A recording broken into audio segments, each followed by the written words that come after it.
All right. I call this meeting to order. Please stand for the Pledge of Allegiance.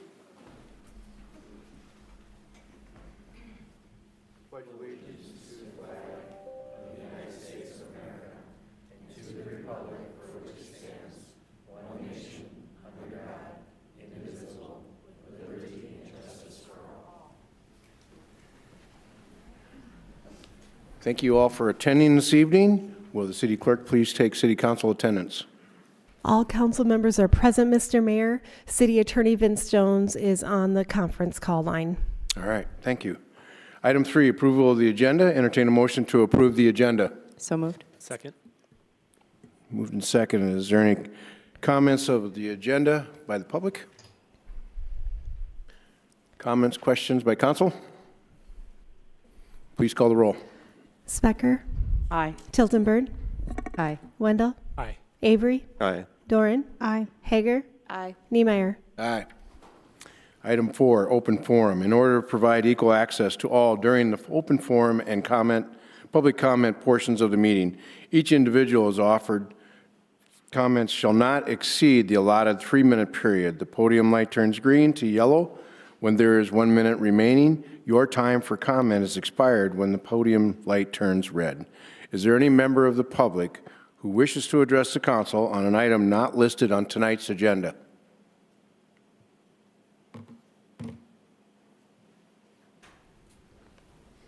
All right. Councilmember Duran, you have a few comments you would like to make? I do. Thank you, Mayor. So I just wanted to have kind of a community moment that in January and February, this can be a peak season for seasonal affective disorder. Just wanted to just remind the community about some mental health resources that we have as we see a rise in anxiety as well as isolation and knowing that help is out there. There are many mental health trainings sponsored by local partners that can help instill some skills with people to navigate conversations with their friends, family, neighbors, and coworkers.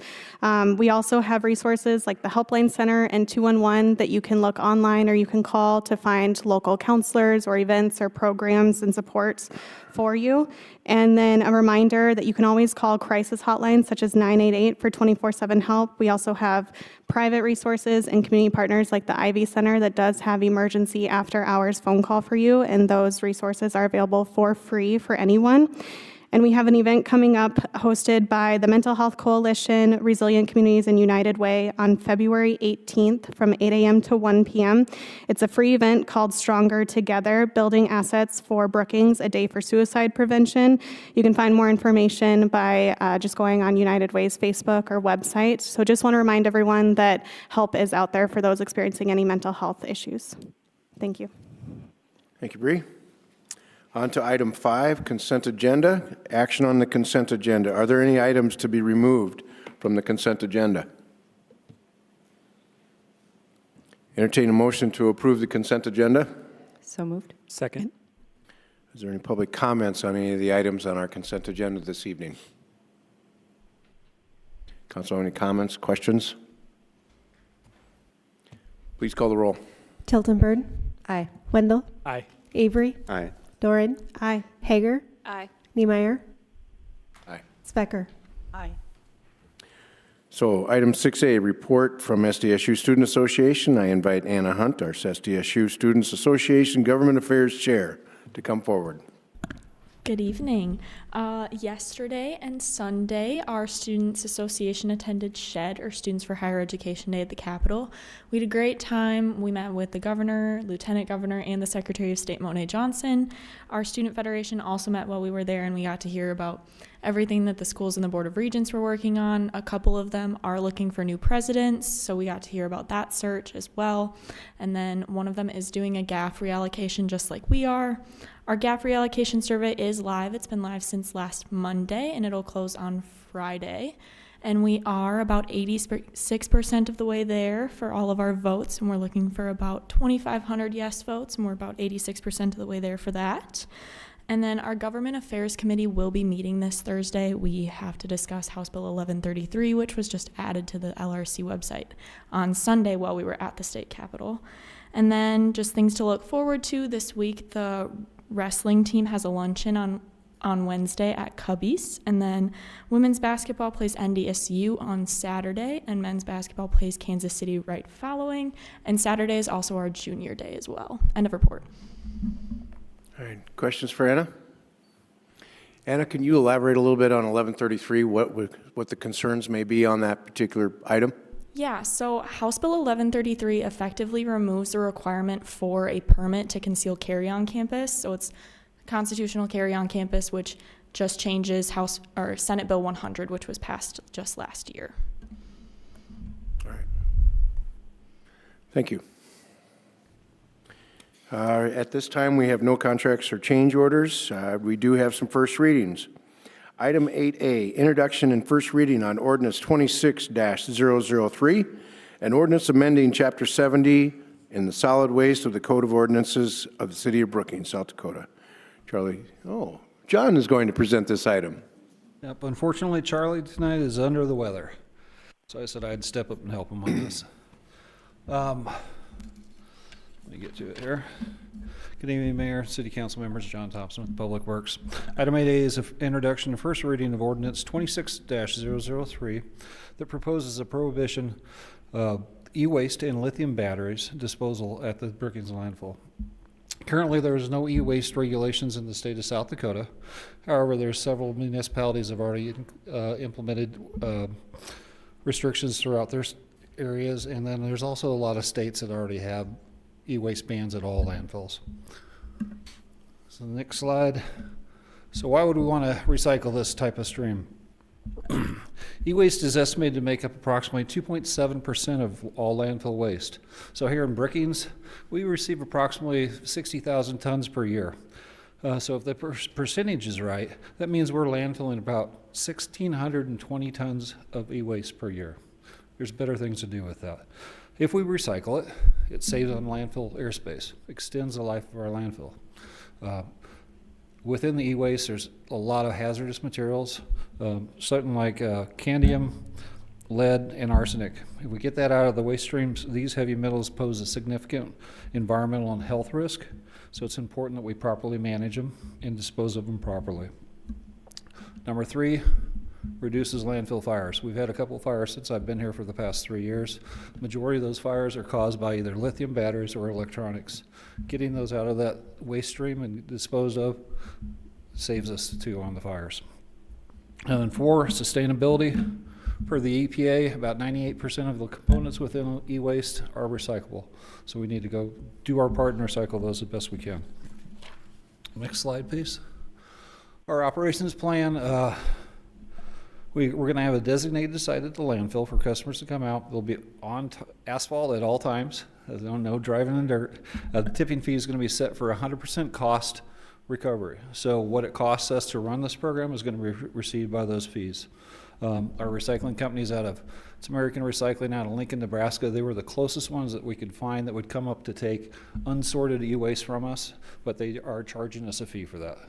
Ultimately, as this program evolves, I'm hoping that there'll be other companies that maybe will be able to reduce that cost and we'll just pass that along to our customers.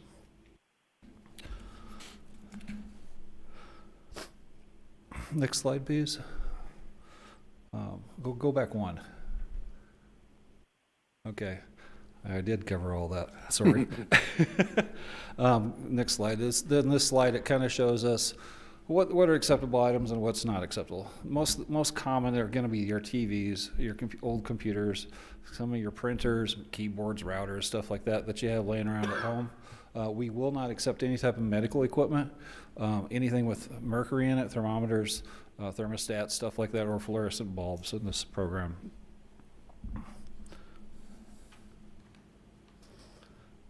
Staff intends to launch this program in April. We're going to do it in conjunction with the spring bulky item pickup.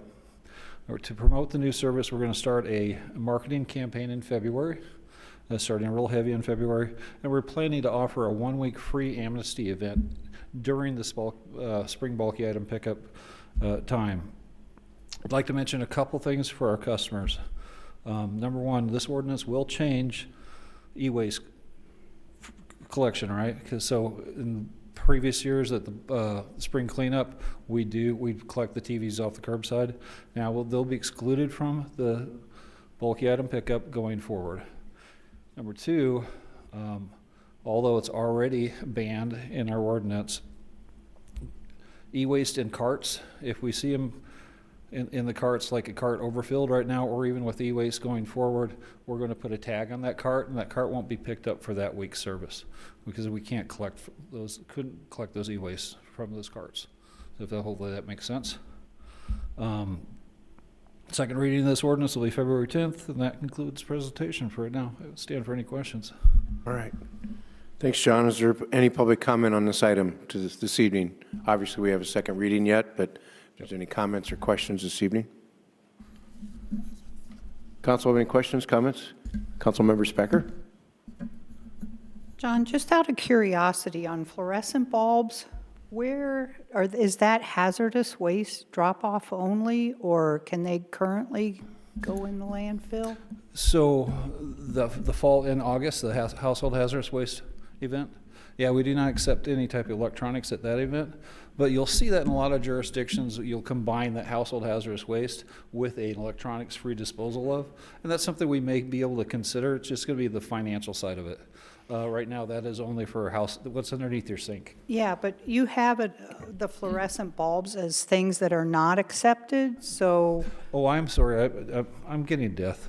The fluorescent bulbs are acceptable at household hazardous waste, yes. Okay, thanks.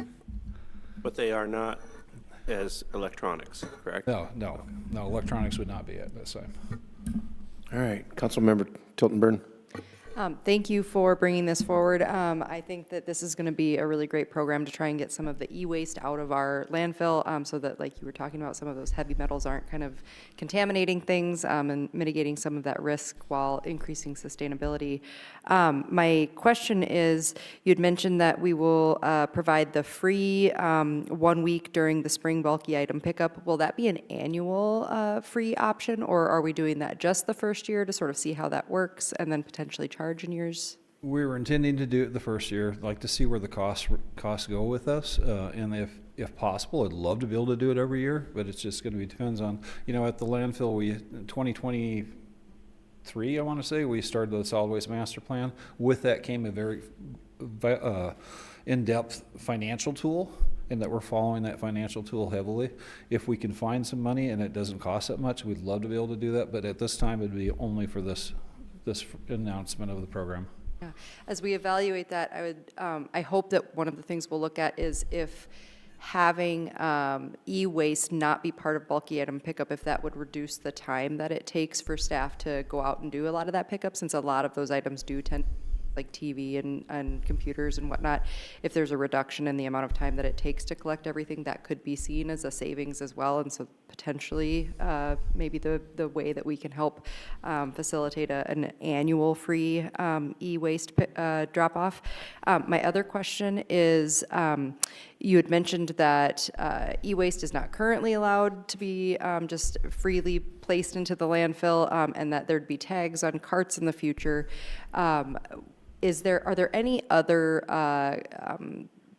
fees that need to be paid, or will folks be fined? Is there a fine that we have if folks do drop e-waste in the landfill at this time? For the carts, the collection driver would actually have to see it. It's kind of sticking out. I mean, they could be buried in the carts. We're not going to know it. Mm-hmm. And then the truck goes out to the landfill, and it's a mixture of a whole neighborhood.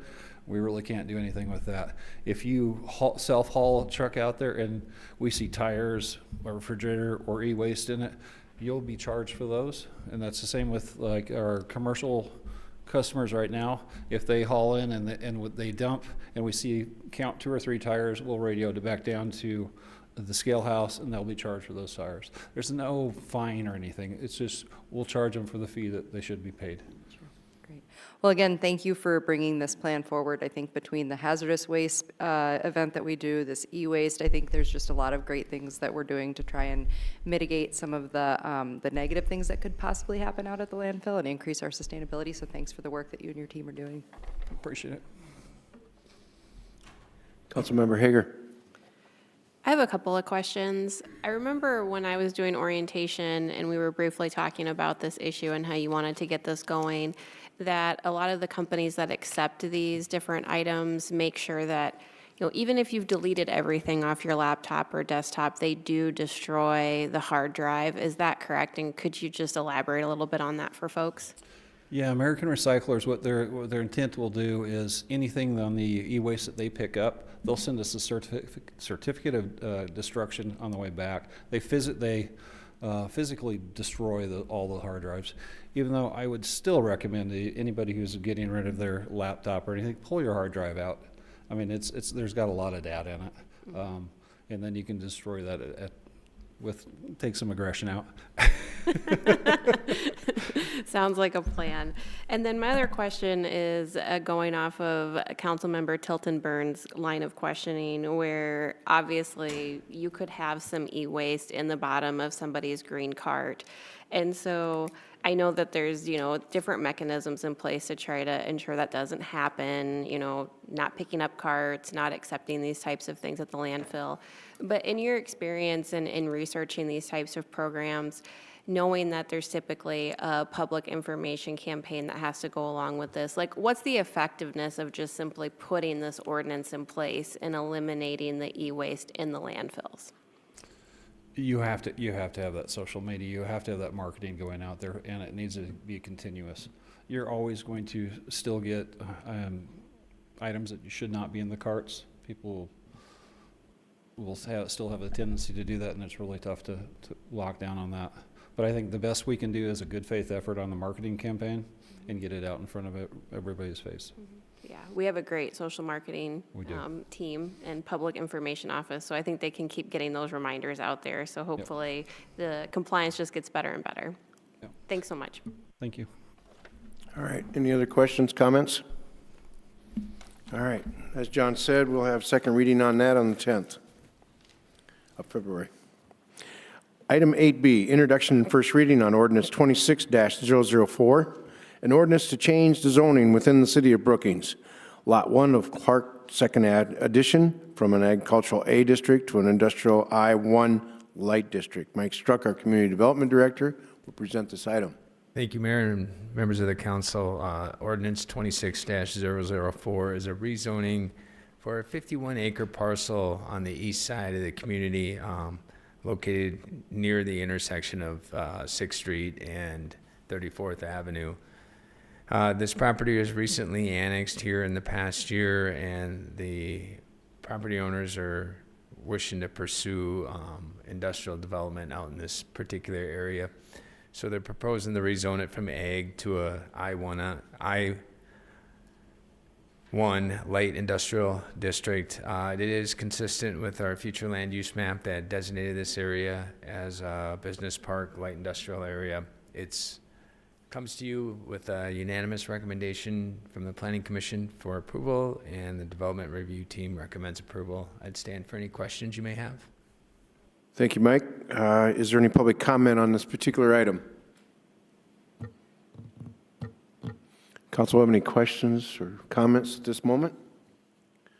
All right, we'll move on to next one. Item 8C, introduction and first reading on ordinance 26-005, an ordinance to change the zoning within the city of Brookings, Block 1 of Mills 3rd Edition, excluding H1 and H2 from a residential R3A apartments, mobile homes, manufactured housing district to a business B2 district. Mike Struck will also present this item. Thank you, Mayor and members of the council. The ordinance before you tonight is to rezone about 3.1 acres right near the on-ramp at 20th Street South interchange. This area is part of on our future land use map as an urban high-intensity area. Property owners are wishing to rezone the property from a residential purpose to a business B2 district. It is supported through the comprehensive plan, and this would allow for future commercial development along that 20th Street South corridor. This does come to you with a 9-0 recommendation from the Planning Commission for approval, and the Development Review Team supports the request. I'd stand for any questions you may have. Thank you, Mike. Is there any public comment on this item? Please come up to the mic, state your name and address, sir.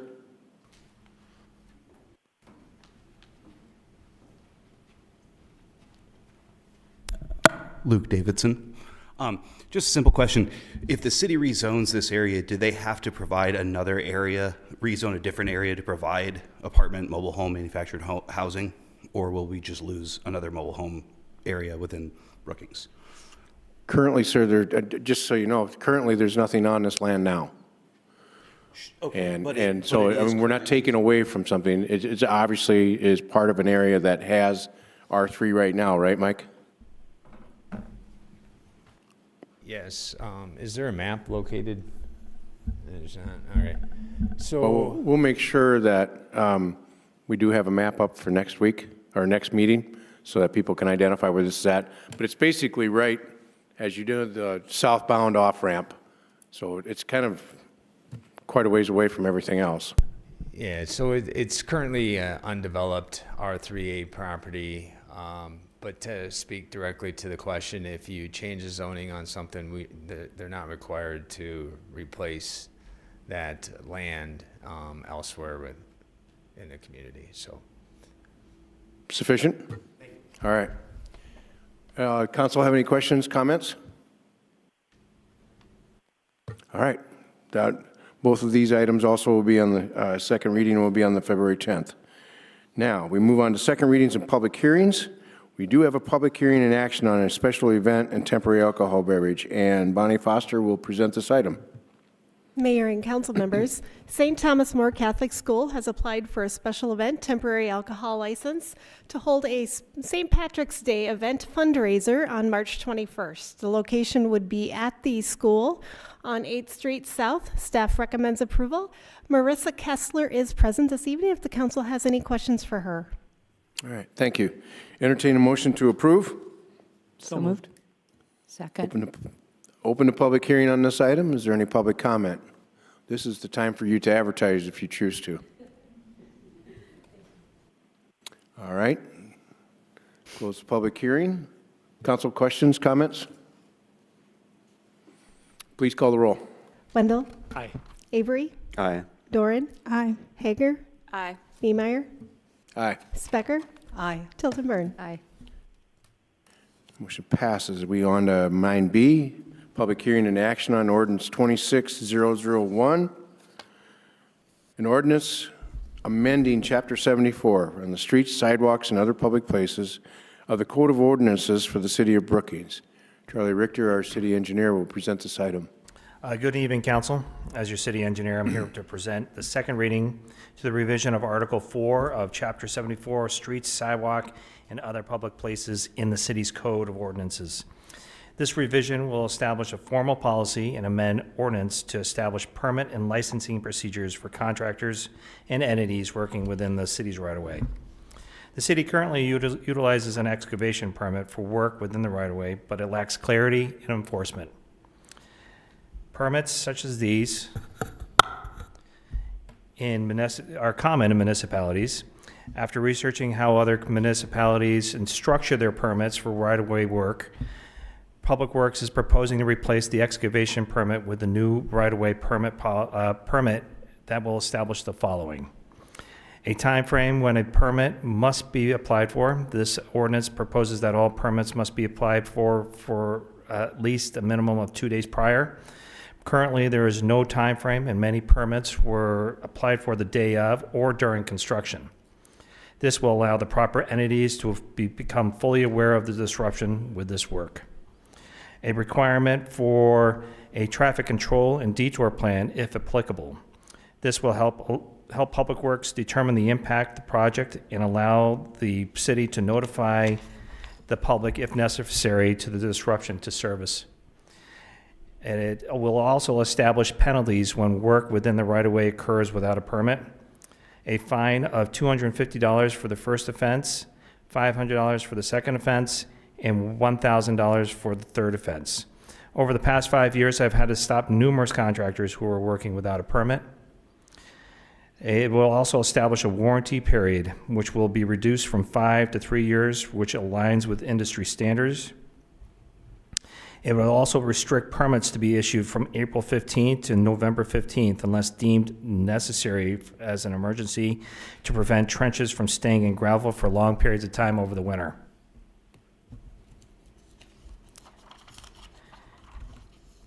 It will also establish a nominal fee of $35 to recover the costs associated with permit administration.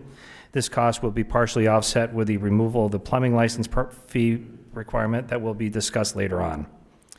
Work performed on water, sanitary sewer, and storm sewer would require a state-issued plumbing license to help ensure that the contractor is properly certified for this work. This permit ordinance also establishes an excavator's license to obtain a right-of-way permit that requires the following: proper insurance and bonding to protect the city from liability, workman's comp insurance when applicable, and there will be no fee for this license. In addition to these changes, city staff will propose to eliminate the plumbing portion in the city ordinances in the following agenda item. The plumbing ordinance was solely established, was solely being used at this point to require plumbers to become licensed with the city by showing proof of state licensure, insurance, and bond to work within the right-of-way. The excavator's license now eliminates the need for a plumbing license. In December, the policy and proposed changes were presented to local contractors and entities for feedback. General feedback was positive. Those contractors or entities that were unable to attend were emailed the presentation. Staff recommends approval for amendment to this ordinance as proposed. This concludes my presentation, and I stand for any questions. Thank you, Charlie. Entertain a motion to approve. So moved. Second. Moved and seconded. I open the public hearing on this item. Is there any public comment? Okay, public hearing is closed. Questions, comments? Councilmember Specker? Yeah, Charlie, you answered a lot of the questions I had last week. But one thing I was wondering is, did you hear from any additional excavators in this past week since the first reading? I have not. Okay, so you still think it's pretty positive? their feedback? Correct. Yeah, from what my discussion with contractors and entities back in December, it was positively received. Okay. Thank you. All right. Any other comments, questions? Please call the roll. Avery, Aye. Doran, Aye. Hager, Aye. Niemeyer, Aye. Specker, Aye. Tiltonburn, Aye. Wendell. Okay. On to item 9C, public hearing and action on ordinance 26-002, an ordinance amending Chapter 22, Buildings and Building Regulations of the Code of Ordinances of the City of Brookings, South Dakota. Charlie Richter will also present this item. Good evening, Council. As your city engineer, I'm here to present the second reading to the revision of Articles 2 and 3 of Chapter 22, Buildings and Building Regulations in the city's Code of Ordinances. Article 3 of Chapter 22 outlines the city's regulations for obtaining plumbing permits and plumbing licenses. However, the city of Brookings has not been responsible for permitting and inspecting plumbing work for either commercial or residential construction since 1970, when the state assumed those responsibilities.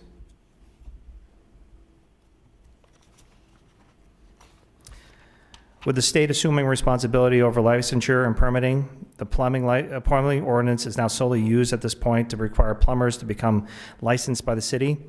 City licensure required showing proof of state licensure, insurance, and bond to work within the right-of-way. The proposed excavator's license in the previous agenda item eliminates the need for this plumbing licensure requirement. To reduce confusion regarding the authority responsible for regulating plumbing, Public Works proposes eliminating Chapter 22, Article 3, Plumbing in its entirety, and amending Chapter 22, Article 2, Building Code to adopt the state plumbing ordinance, state plumbing code as reference. Public Works has coordinated with Community Development and Brookings Municipal Utilities regarding these proposed changes, and all parties are in agreement. Staff recommends approval for amendment to this ordinance as proposed. This concludes my presentation, and I stand for any questions. Thank you, Charlie. Entertain a motion to approve. So moved. Second. Been moved and seconded. Open public hearing on this item. Is there any public comment on this item? Close the hearing. Council have questions, comments on this item? Pretty much a cleanup thing. So, please call the roll. Doran. Aye. Hager. Aye. Niemeyer. Aye. Specker. Aye. Tiltonburn. Aye. Wendell. Aye. Avery. Aye. All right, move on to item 10, other business. Item 10A, action on resolution 26-012, a resolution authorizing the carry forward of outstanding encumbrances. Ashley Wrench, our financial director, will present this item.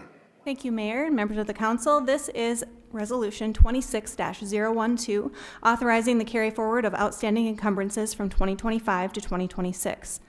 The Public Works Department uses encumbrance accounting to reserve funds for purchase orders and contracts that were approved but not fully paid by year end. As of December 31st, 2025, we have $1,617,053.50 in unpaid encumbrances that include infrastructure projects, engineering, equipment, and other public works contracts. These funds were previously budgeted in 2025 and are still needed to complete the associated projects. Council approval is required to carry forward those budgeted amounts into the new fiscal year to appropriate for accurate financial reporting and project continuity. And state law requires and allows encumbrances to be carried forward via resolution by the first meeting in February. The full list of purchase orders and budget adjustments was included in your packet. And just to clarify, we'll also be bringing forward a budget amendment ordinance at a later meeting for other departmental carry forwards. The ones before you tonight are clearly marked as encumbrances in our accounting system, and it's based on the purchase order tracking mechanism that we use in Public Works. Staff recommends approval of this resolution as presented, and I'll stand by for any questions. Thank you. Thank you, Ashley. Entertain a motion to approve. So moved. Second. Is there any public comment on this item? Council questions, comments? Please call the roll. Hager. Aye. Niemeyer. Aye. Specker. Aye. Tiltonburn. Aye. Wendell. Aye. Avery. Aye. Doran. Aye. All right. Move on to item 10B, action on resolution 26-004, a resolution amending the consolidated fee schedule. Ashley Wrench will also present this item. Thank you, Mayor and members of the council. This is Resolution 26-004, an amendment to the 2026 consolidated fee schedule. This resolution reflects several updates. First, we're adding the right-of-way work permit and compliance fees in conjunction with Ordinance 26-001 to formalize the permitting process for the work in the public right-of-way. This includes a $35 permit fee and then escalating penalties for working without a permit, ranging from $250 to $1,000 for repeat offenses. Second, we are creating a new excavator license classification. While a license will be required, there will be no fee assessed at this time. This is for excavators working in public rights-of-way, and no license will be required for work in private properties. Finally, we are removing the plumbing contractor license fees from the schedule based on Ordinance 26-002 presented by Charlie earlier tonight, and that eliminates local plumbing licensing from the city code. Staff recommends approval of this resolution as presented, and I'll stand by for questions. Thanks. Thank you, Ashley. Entertain a motion to approve. So moved. Second. Been moved and seconded. Is there any public comment on this item? Council have questions, comments? Please call the roll. Niemeyer. Aye. Specker. Aye. Tiltonburn. Aye. Wendell. Aye. Avery. Aye. Doran. Aye. Hager. Aye. All right. Item 10C, action on resolution 26-013, a resolution establishing the 2026 fees for park, rec, forestry, and Edgebrook Golf Course. Kristen Zimmerman, our Park and Rec Forestry Director, will present this item. Thank you, Mayor and members of council. Before you tonight is our annual resolution adopting the 2026 Parks, Recreation, Forestry, and Edgebrook Golf Course fees schedule. This item reflects staff's recommendation and follows our annual review of fees to ensure affordability, equity, and cost recovery and consistency with market standards as outlined in the memo. Some of the key highlights of the proposed fee schedules include targeted adjustments to select facilities and shelters to make them fall in line with our beneficiary of service. So earlier this year, we worked with a firm to really look at our true cost doing business. So how much does it cost us to maintain a shelter, clean up after a birthday party, and that sort of thing? In one of the attachments in the packet is that kind of philosophy. So subsidizing more recreation programs rather than like birthday parties in a shelter, because that's for single, not for the public use. So that's kind of the philosophy behind some of our, all of our fee structure. Some of the highlights include in the proposed fee structure include shelter rentals, decreasing the cost to community gardens, streamlining fees such as outdoor courts, tennis courts were one fee, pickleball courts were a different fee, sand volleyball courts were a different fee, so just making all outdoor courts one fee. Field lining was the same way, so it costs, maintaining the golf course fees with the exception of increasing the CIP for daily use by $1 for 8 holes, and then $2 for 9 holes, and then $2 for 18. But then also establishing a discount during the water sourcing construction, which we're not sure what that timeline is yet, for sure, but it'll happen hopefully this season. The other large change is you'll notice that all recreation programs are removed from the fee schedule. This change reflects our philosophy statement. So it goes into recreational versus competitive sports, for example, are at a different cost recovery method that's in that beneficiary of service.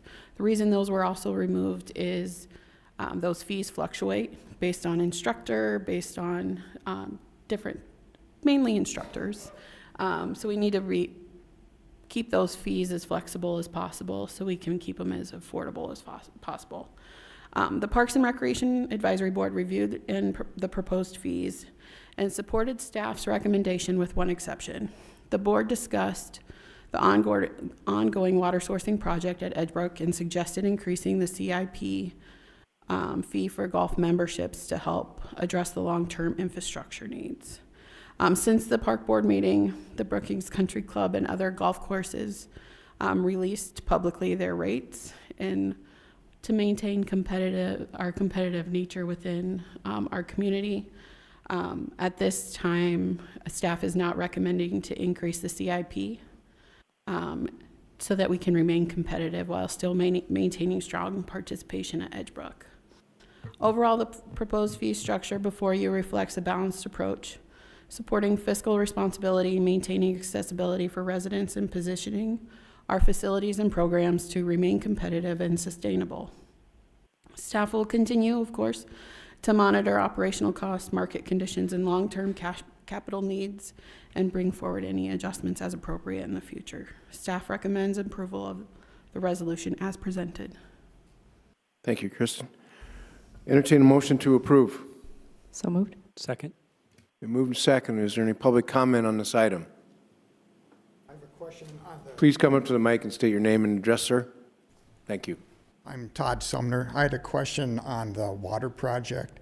We have $1.3 million to spend on it, and the lowest bid is 2.1. Correct. So we are about $800,000 short. What I'm suggesting is that we take and start right now on putting liners in the ponds, okay? It would take some of that 1.3 million, but if we could get those liners in the ponds, when you do get rain, it would stay in there a lot better than without it. All right. Thank you for your comments. Kristen, would you like to comment on that suggestion? Being a public entity, we have to go out for bid for all construction projects. As a part of that, building it as one project is really beneficial to the course. Some of the ponds are connected into the aquifer, so it allows us to still pull up the water in the event of construction. Moving forward, we need to have the flexibility to transfer the water from pond to pond, especially during construction, so that we can still maintain at least the greens and tee boxes with as much water as possible. All right.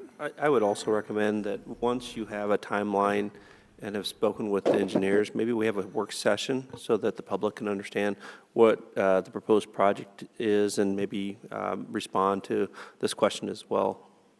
Absolutely. Any other public comments, questions? Please come on. Oh, It's just that we have been told for the last 4 or 5 years that the city is working on a water project for the golf course. Nothing yet, okay? And if we need bids, can we get just a separate bid for the liners? Okay, and maybe we can go forward with that. And then we can get bids for the rest of the project, but those liners are desperate. I don't know, do any of you guys play golf at Edgebrook? Well, we need it bad, so. thank you for your comments, sir. Thank you, Mr. Mayor and the council. I'm Mark Stratton, lifelong resident of Brookings, member of Edgebrook longer than I can remember. The only reason I'm really asking is I didn't quite hear for sure what you said. I know this has been a big struggle. 10 years ago, we had all the water we needed out there. Right. Spent a lot of money on the front nine, and now we're fighting for water. My question for you was, did I hear you correctly about the cost of the membership and the CIP? Is the membership going to go up at all this year? Or is it just going to stay the way it is right now? Staff is proposing no change, but it's ultimately before council right now for vote. So staff is proposing no change. Park Board recommended a change to the CIP. I think there is also a change, though, that you do recommend a reduction in the fees during the construction if we should have to take down a couple holes, though, correct? Yes, that's for daily golf use, not for memberships.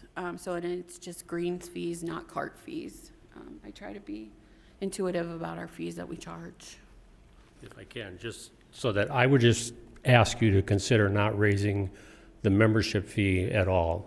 Nothing with CIP or anything until you get this water project taken care of. Like the gentleman said, we've been fighting for water a long time.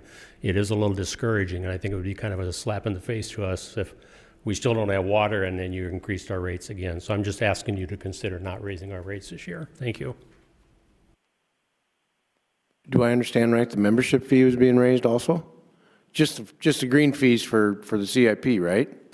Yes, Correct. Yeah, So the membership fee is memberships not are- being increased. is what staff has proposed All right, in the item. okay. Any other public questions, comments? Councilmember Duran. Thank you, Mayor. I just wanted to express my appreciation for your philosophy of how you came up with these numbers on balancing the cost recovery as well as affordability. I was wondering if you could dive a little bit deeper into like a checkpoint or how you really analyzed what is affordable for families. I know we do a really great job at scholarships for those lower income families. I'm just curious about how you checked the numbers that we got to, just kind of your process. Yeah, so we compare our fees to other communities, but then we also, of course, listen to our constituents. So, for example, the community garden fees, we heard a lot of feedback from the public that they were expensive last year, $50. So, but yeah, all fees can be expensive though too. So it was important for us to also look at our actual cost. What we found out is when they were established at $50 a garden plot, we were looking at the water usage. What we didn't realize at that time is the water usage was actually also tied into the golf or the cart track just to the north of the community gardens. That's been since remedied, so now we have 2 water meters out there. So we're able to track the water usage at the golf or at the community garden plots to better reflect what fees should actually be charged. Sure, thank you. I appreciate that thought process, so I just wanted to dive a little deeper into that. Councilmember Specker. Yeah, I have a question on the removal of leagues and the different rec programs. And maybe this is more a procedural question, but when those rates are determined, will that come through council, or does the council need to approve that the parks and rec have the flexibility to set those outside of council? I believe, and Ashley can correct me if I'm wrong, I don't believe council, we have to bring the items back to council for recreation programs. The fees established are generally set fees that don't fluctuate from over the course of the year. Okay. Councilmember thank you. Tilton Burn? Thank you for the presentation. My question is just the more procedural. I want to make sure when we get to the point of a motion that we know what we are making a motion for, since there is differing opinion from the Parks and Rec Board versus the staff recommendation. The motion that we would have, does that include the increase that was recommended by the Park and Rec Board, or does it not include? It does not include the thank park you. board recommendation. Okay. Any other questions, comments from council? Please call the roll. Specker, Aye. Tiltonburn, Aye. Wendell, Aye. Avery, Aye. Doran, Aye. Hager, Aye. Niemeyer. Aye. All right, action, be item 10D, action and resolution 26-014, a resolution authorizing the transfer of real property to Brookings Regional Humane Society for the purpose of public, charitable, or humanitarian purposes. Paul Brasino, our city manager, will present this item. Good evening, Mayor, City Council members. Before you tonight is an exciting resolution. It's Resolution 2614. This action before you transfers 2.5 acres of city-owned property here on Prince Drive to the Brookings Regional Humane Society. This recommendation represents continuation of the city's partnership with the Brookings Regional Humane Society. For several years, the Humane Society has been planning for the development of a facility that can meet the growing needs of the Brookings community and the county. This recommendation tonight is a step forward to achieving that effort. One note regarding the transfer, the proposed conveyance does include a 10-year reversionary clause. And while the land is estimated at a market value of $272,000 to $326,000, this transfer is recommended as an investment in our partner rather than a cash contribution. Staff recommends approval of the request, and I'm happy to answer any questions. Before you denied is the board of the Brookings Regional Humane Society. I believe the chair, Brianna, if you want to come up and maybe talk a little bit about this project as well here in just a minute, but would stand for any questions the council might have. All right, thanks, Paul. Entertain a motion to approve. So moved. Second. Moved and seconded. Is there public comment on this item? Yes. Yes. That's what I mean. Is there anyone that wants to make public comment on this item? I'm sorry. Hi, everyone. My name is Brianna Johnson. I'm the board president of the Brookings Regional Humane Society. This transfer would mean the world to us. And I'm not usually at a loss for words, to be quite honest. But I hope the lack of words that I have for you today speak volumes.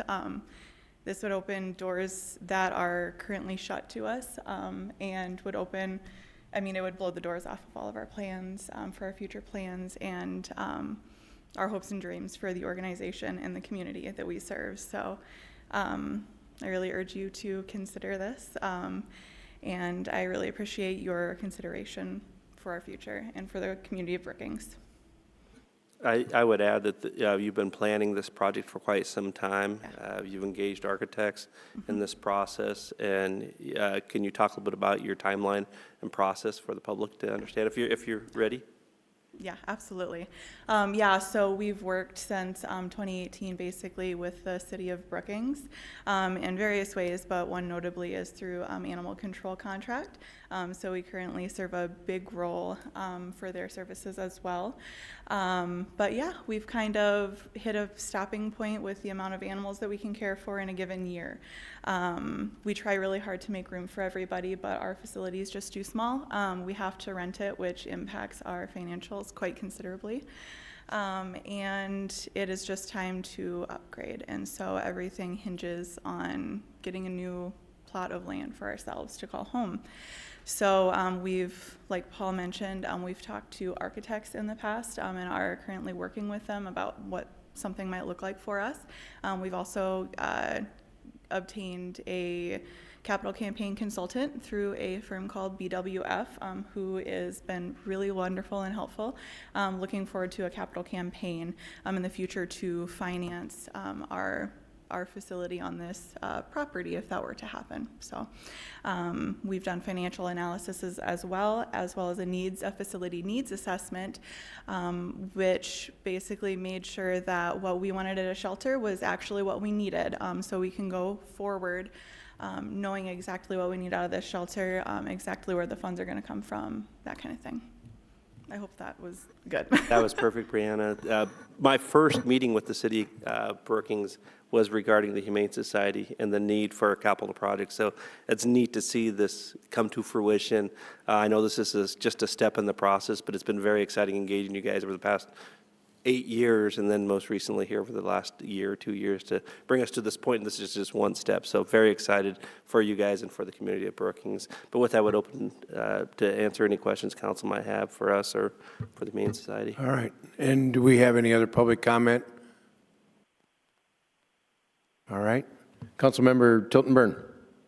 Thank you, Mayor. I want to just thank those of you in the room that are with the shelter. I see a lot of shelter faces in the audience tonight. I'll speak for myself. I am very excited about being able to move forward with this. The shelter's been a fantastic partner, like you mentioned, helping with animal control, but also helping some of us in the community to find our furry family members. My dog came from the Humane Society here in town, and just really, really excited to be able to partner on this next step in the evolution of the relationship between the city and the shelter, and just excited about what this is going to look like going forward. So thank you for all the work that you do. Yeah, thank you for your support. Councilmember Specker. I was wondering if you have some estimate on the time frame for when you'll be starting the capital fund campaign? Yeah, absolutely. So our capital campaign is in the works currently. Right now we're in the leadership phase, so we're building a capital campaign cabinet to help us launch into getting some lead gifts and stuff to help us establish a good foundation as we go forward. So the capital campaign is kind of started. However, we have a goal of building, I believe it's 2031. So that's kind of at the end of the decade. That's when we hope to be actually digging in the dirt and getting this thing set up. So, Councilmember Duren. Thank you, Mayor. I would just echo Councilmember Tilton Burn's sentiments on appreciation for the work that the Humane Society does. For the community members who maybe haven't heard about this project, even though we've talked about it for a while and you're becoming more public with it, I was wondering if you could list off some numbers and express the urgency for this building of talking about how many times, even in the past year, that the shelter has hit capacity or looked at overflow, and just talking about the urgency for an upgrade. It's not just enhancing the community benefit, it's actually a high need that this community has as well. yes, absolutely. You asked me to mention how many times we're at capacity, and we have just in 2025 consistently been over capacity, especially with cats. Right now we only have 9 dog kennels in our facility, and just lately we've had, within the last year or two, we've had hoarding cases and bigger intakes, meaning 5 dogs is a lot for our kennels, you know, and that severely limits our ability to not only care for the animals that we have, because we still get animals from animal control. We're not going to turn those away, you know, so we've got consistently animals coming in from animal control, and we have people in our community, in our region, requesting our help and services, and we are hitting a limit where we can't help everybody that we would really deeply love to help. So yeah, we're consistently over capacity for pretty much all the animals that we have, and I believe in our facility needs assessment, we were hitting right around that 550 to 600 animals per year capacity for quite a few years. And this year, I believe, Maya, please correct me if I'm wrong, we had somewhere in like the 750 range. And that's all in the same place right? Yeah, it's all in the same area that we were working with before. So our facility needs assessment did tell us that we should be looking at least like in the double-ish range for capacity in the future, so closer to 1,000 animals per year in the next 5 to 10 years. And as you guys know, Brookings community is just continuing to grow and grow, and it's not going to stop. And when the community grows, our needs are, or our services are in higher demand as well. Thank you. I think that number is just quite impressive, and not many people may know what that looks like. We obviously want this project to be very successful too, and the steps that you have outlined of a capital campaign. If people are interested in learning more about this project or getting involved, what steps should they take? Who should they reach out to? Yeah, so if you're interested in getting involved with the capital campaign cabinet, for instance, we are in need of folks to help us get that good work done. You can contact our treasurer, Tammy Knutson, as well as the co-chair for that committee, Angela Daly.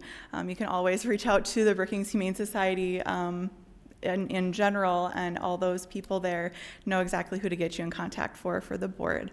But yeah, I would say if you're interested in any sort of the project and you want to see how you might be able to fit in, please just reach out to the Brookings Humane Society and we'll get you where you need to go. Thank you. Thank you for the presentation. And sorry. And I just wanted to thank Paul too for this long work, and our city staff as well as bringing this forward. I think this is really important. So thank you so much. Councilmember Avery? I just wanted to comment. I've had dogs for a long time, and then my last one died a couple of years ago. So I keep going onto the website and looking at the dogs, and I really appreciate whoever is writing the little write-ups about the pets, and it gives you this insight into what their personality might be and who they might be suited for. Mm-hmm. And I just get a kick out of that all the time I read that, and that you really put some effort and creativity in that, and I appreciate that. So. Yeah, I would say our staff definitely throws their whole heart into it. We've got our executive director, Maya Moore, behind us, and our shelter manager, Mariah Curry, and they're big people who get that stuff out. So I really appreciate you commenting on how much the little things mean, because they put their heart and soul into it. Yeah, I'm just thinking that one day I'm going to see just that one that I can't live without, and I'll come and get it. Yeah, well, the more space that we have, the more options that you'll have. So. Sure. All right. Thank you. Thank you. Councilmember Tilton Burn. You mentioned the different ways that folks can participate if they want to give to this campaign. What other needs does the shelter have right now? Because I'm sure as folks hear about this project, they're going to want to help and chip in any way that they can. So what other needs does the shelter have? Yeah, so for specific needs, say if they're running out of litter or cat food or something like that, definitely check out their Facebook page and their social media. That is the place where they say, hey, this dog needs a dental and we need somebody to help us raise funds for it. So that's a good spot to look. Other things that you could get involved with is volunteering. We have an amazing program called Pam's Hall Pass, which is basically like a dog recess where you come in and give them a really great day out of the shelter, and it helps ease stress for them. That's a really great way to give back. And honestly, there's so many ways that you could give back, so I won't go on and on. But if you're interested in getting involved, I really strongly urge you to just walk through the shelter. Walk in and say, how can I help? I think that's the best direction, and spread the word about our organization and the good work that we do. All right, so I'm just going to throw this question out here. If you guys are highly successful and raise your funds that you're expecting to do, would you up the turn dirt date? Yeah, we would hope so, because as Brianna was trying to highlight, we are in desperate need of more room. So once we hit that, about that 75%, I think that's industry standard, right? 75% funds obtained, we can break dirt. I think that's probably what we would do. It's hard to say because we're not in that that moment right now, and this is our first go round. But yeah, we want to make this happen as soon as possible. All right. Well, thank you for giving us the opportunity to start this and help you guys out. Thank you. With that being said, call the roll. Tilton Burn? Aye. Wendell? Aye. Avery? Aye. Doran? Aye. Hager? Aye. Niemeyer? Aye. Specker? Aye. All right. That concludes our business for this evening. We do have a progress report. Samantha Beck. Got one more, the police department facility. Oh, I'm sorry. I checked it off and didn't even think about it. Should have thought about it. Sorry about that. Item 10E, action on resolution 26-008, a resolution selecting the site for the future Brookings Police Department facility. I almost had the chief probably come up here and arrest me for this. Paul Brusino, our city manager, will present this item. Thank you, Mayor, City Council members. Probably have Mike go ahead and come on up in case there are questions of the police chief. We did present this item in detail last Tuesday, including the full site evaluation that's provided to the public as well as City Council. Staff provided a refined evaluation of the 22 sites that we looked at over the past 6 years. The analysis considered risk avoidance, available infrastructure, fiscal responsibility, neighborhood impact, and most importantly, council and community feedback over the last few months.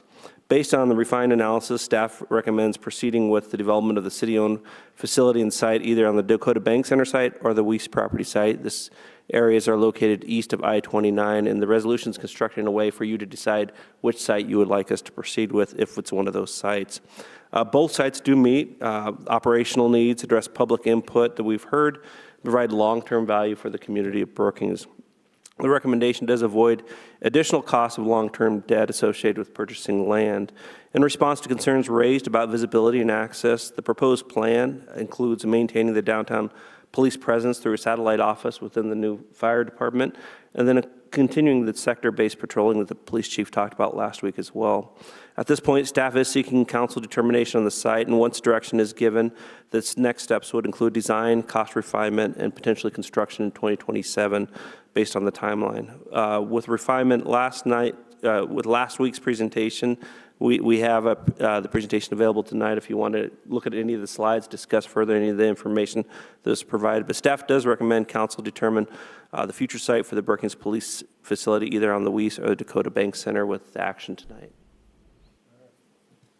Chief, you want to add anything to that? No, I think the city manager hit the nail right on the head, and if you have any questions or something that I can clarify, I would be willing to do so. All right. So I'm going to entertain a motion for either selecting the Dakota Bank Center property or the Weiss property, one of the two. I would make a motion to select the Dakota Bank Center property. Second. Second? Second. Is there any public comment on this item? Council have questions, comments? Councilmember Specker. Yeah, I just want to say last week I was a little nervous about making a quick decision on this, given the previous site, and wanting more input. And pretty much consistently, everyone I talked to this past week thought that having it in this location would be good. And when I say, well, what about Dakota Bank Center versus, and I explained where the Weiss property is in case they didn't know what that was. And I think people like the idea of the Dakota Bank Center because of the visibility driving into Brookings. But so I have no problem with not having another public presentation of all the different sites, because I think it was really well done last week and answered a lot of people's questions. So, Councilmember Wendell. Thank you, Mayor. I just wanted to clarify as we talk about the Dakota Bank Center location.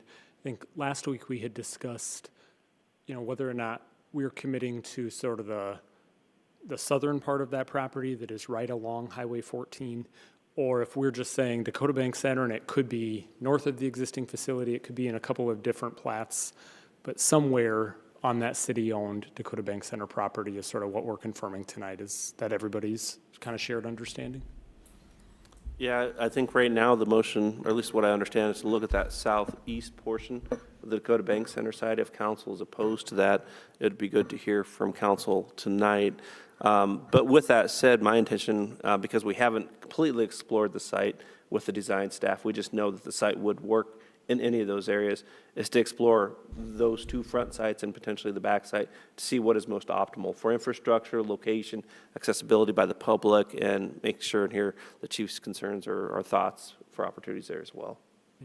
I think that satisfies my question, just that there would be some flexibility to kind of explore the site and what is most viable from an infrastructure and cost perspective. But the only concern I heard, and I don't think it was a concern that too heavily negated this property, was just that this obviously is among other locations, prime real estate that has some commercial value as well. And so would we be better served to look at the property that's north of the Dakota Bank Center versus this frontage property? I think tonight's action still gives us the room to explore some of those options if we determined that this frontage property had value other than as this location. But I'm comfortable proceeding. All right, Councilmember Duran? Thank you, Mayor. We had quite an extensive discussion last meeting, so I'll keep this brief. I just wanted to say that I'm excited to finally take a step forward on this years-long process. A couple of just thought process is that I had as well, some chatter is, in our previous presentation, we talked about keeping it, or not the presentation, the school presentation, of keeping it central to town or having some sort of central location, placing it by a school. And so some of the community members that I spoke to just wanted some clarification about that. We discussed that at the last meeting, but I do think of this isn't placing it at the edge of town, and with that, we discussed substation satellite offices, as well as the intentional programming that the police department does, such as community policing. So I feel really comfortable with this location, that it still has visibility, it meets all of our requirements, and my only consideration between this and the Weiss property was just that economic trade-off. So I do think that the Dakota Bank Center is not taking up that desirable commercial land. My only question, I guess, that I had was, are there any plans right now of the public engagement moving forward, like maybe in the design phase, or what does that look like preliminarily? I'm not sure if Mike and John, if you guys have talked a little bit about that. I know there's a lot of staff engagement in that process. Yeah, I would welcome it. I mean, I don't think that we would turn this is the community's police department. I would definitely welcome their comments, but as the city manager rightfully says, is the staff will play much a more integral part than even myself for the police department, because they'll be living and working there more often. But I would welcome staff and the community to do a joint collaboration to meet, to talk about what they expect their police department to look, because it's going to be there for 50 to 70 years, I'm hoping, which, if you add to my life, I'm not going to be around that much longer after that. But that's my endeavor in this. And John, I don't know if I speak for you, but I'm pretty sure we've spoke about this with the project, is that was our intention from the beginning, was not to lock the community out ever at all, because this is their police facility also. Sure, absolutely. And I appreciate your engagement with the end users. I think that is very important. And so I just wanted to emphasize with the community of how they could still be involved in this process, since we have been pretty heavily focused on community since it's a community building. So thank you for that clarification. Of course. Councilmember Hager? So last time, I just wanted to reiterate how I really appreciated city staff going back and really kind of looking at these different sites, especially after we had the listening session on the Madera Avenue location. Because even as the newest member of council, that caused me to have a lot of questions about what were the other sites, why were they eliminated, and then more importantly, how we could take the public's feedback into account to reevaluate them. So I know I had a lot of questions about the different sites last time, but I just wanted to make sure that I expressed my appreciation for you all thoroughly going back through each of them and presenting the pros and cons. Like my other council members have mentioned, all of the engagement that I got about these different sites were all mentioning positive things about this Dakota Bank Center location, which made me feel confident moving forward supporting it. For me, last time, I saw that obviously there's the con of eliminating existing parking, but there's some flexibility with this site about where the police department's located, or, could we just build different parking structures of some kind on that property? So I think this is one where the con can easily be eliminated, where I express a lot of concern about potentially using commercially developable land for our police department. And so I think this is just the best location moving forward based on staff recommendation and the public input, because then we can still use that Weiss property to hopefully try to pursue retailers that citizens want to see and eliminate that sales tax leakage. All right, thank you for your comments. Councilmember Avery? Well, I would just say that I have had some calls on it, and people that, have very well intentions and some real thought through ideas, and probably won't be unanimous on this decision. Probably have some different thoughts, and I appreciate I talked to one man today that had some different, had a lot of information, had different, how many square feet this building had, and anyway, so I would appreciate it.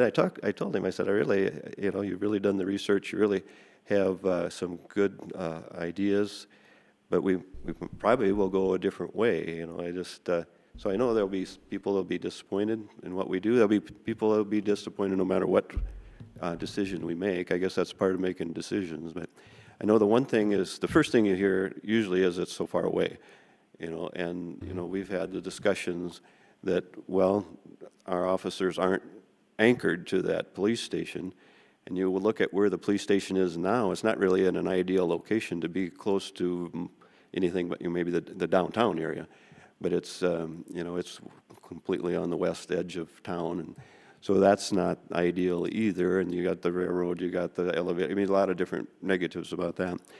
So I think this is the best, option, and as you have said, we have the availability, or the ability to put an officer in a satellite location at the fire station.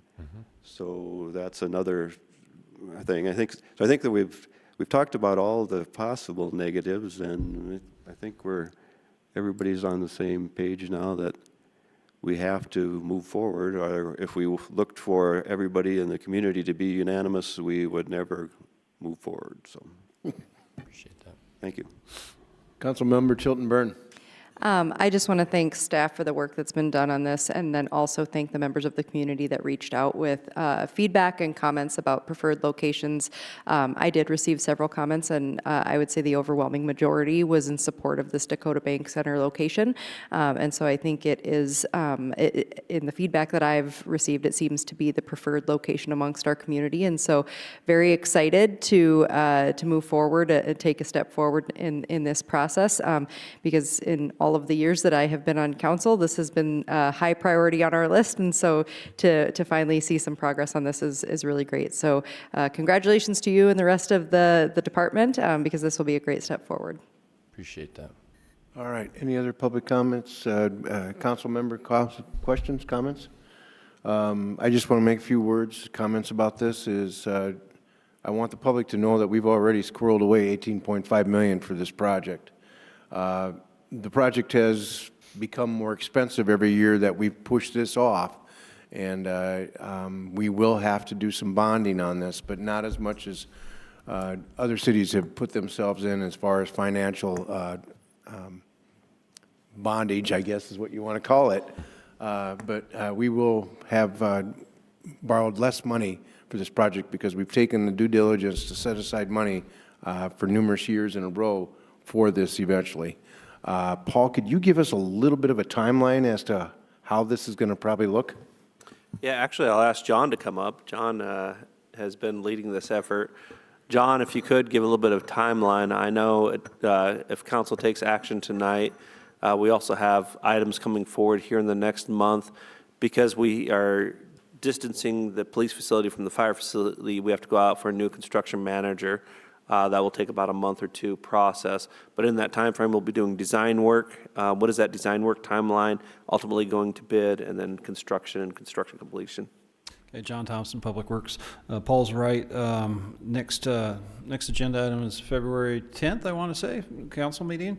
At that meeting, we'll be coming to council with a authorization to terminate the current CMAR agreement and rebid that back out.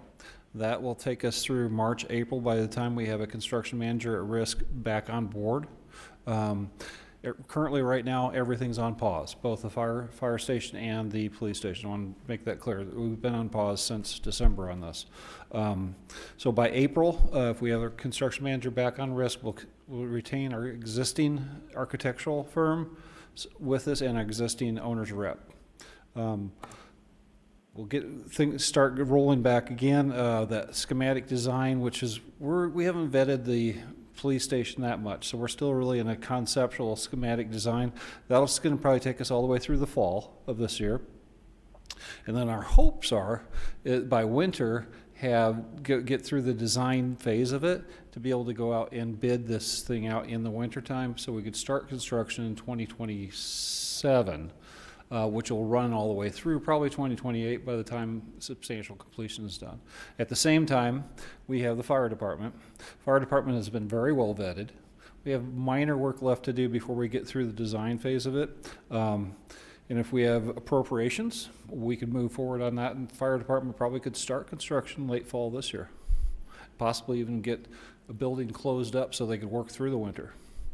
But it'll be depending on appropriations and where we go from here. So John, during the design process, when would it be possible the community could be prepared to be engaged in part of the process? I would think on the police facility, it'd be once we have a conceptual design kind of laid out, maybe at that point in time. Public won't really have much involvement for anything in the inside of the building, more of the aesthetics and where it's going to be laid out on that, because it's all operational on the inside. But I would say probably about that time, and that's probably going to be late summer, early fall. We could probably have a second meeting on that and say this is the concept, this is kind of where it's to be placed at Dakota Bank Center, and by that time we should probably be able to have the aesthetics fairly well matched out too. So what it looks like from the outside. All right, thank you, gentlemen. Any other comments, questions? Paul? I would just comment again on your comments that most communities increase property taxes for a project like this. It's the intentions of this city and city council, because if you've saved this money over the years, not to increase property taxes. And that's for two massive projects for this community, the fire department and the police facility. So pat on the back for city council and of course staff for working tirelessly to save that money. So excited about what the future holds. Thank you, Paul. All right, please call the roll. Wendell? Aye. Avery? Aye. Doran? Aye. Hager? Aye. Niemeyer? Aye. Specker? Aye. Tilton Burn? Aye. All right, we get to spend some money. All right, so let's move on to the progress report. Samantha Beckman, our Assistant City Manager, will present this item.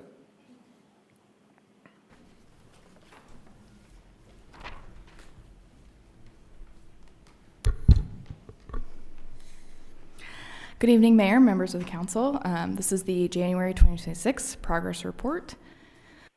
Up first, a couple things for the library. They are undergoing a bathroom remodel currently on their first floor restrooms, and they should have things wrapped up within about a month on those.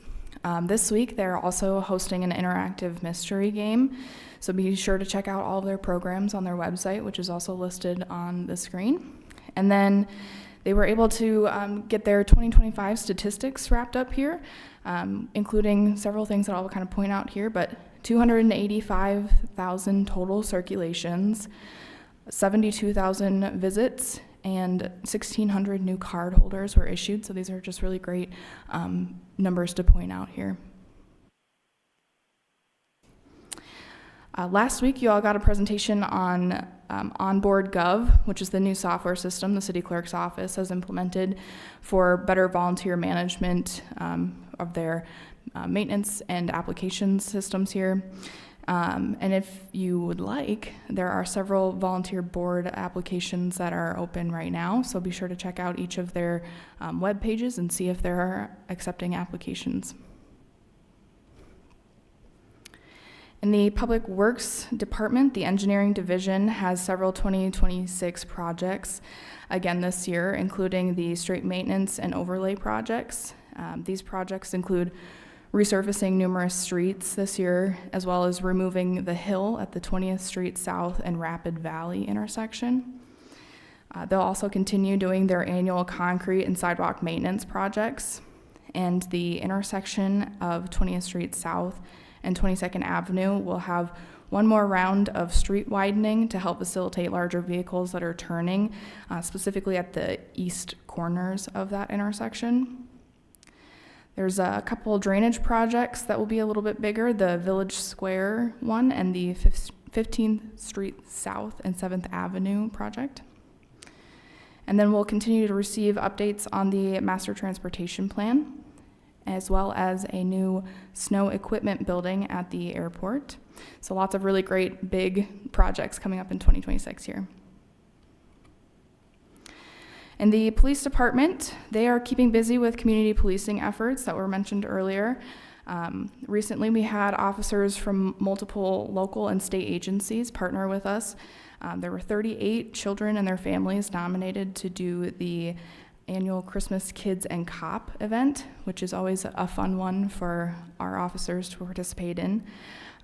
As well as the Children's Museum, they have a Create with a Cop event, hockey games at the Larson Ice Arena, and breakfast with badges at our local schools. Also of note, at the request of South Dakota State University, the City of Brookings has entered into an agreement to provide coverage of some of the University Police Department duties. That agreement is expected to continue until the university can hire a new UPD chief. Until then, Chief Michael Drake will continue to provide leadership of the UPD. Public Works Department and our Solid Waste Division, they also have some notable 2026 projects, including the e-waste program that we heard about tonight, as well as implementation of the Solid Waste Master Plan.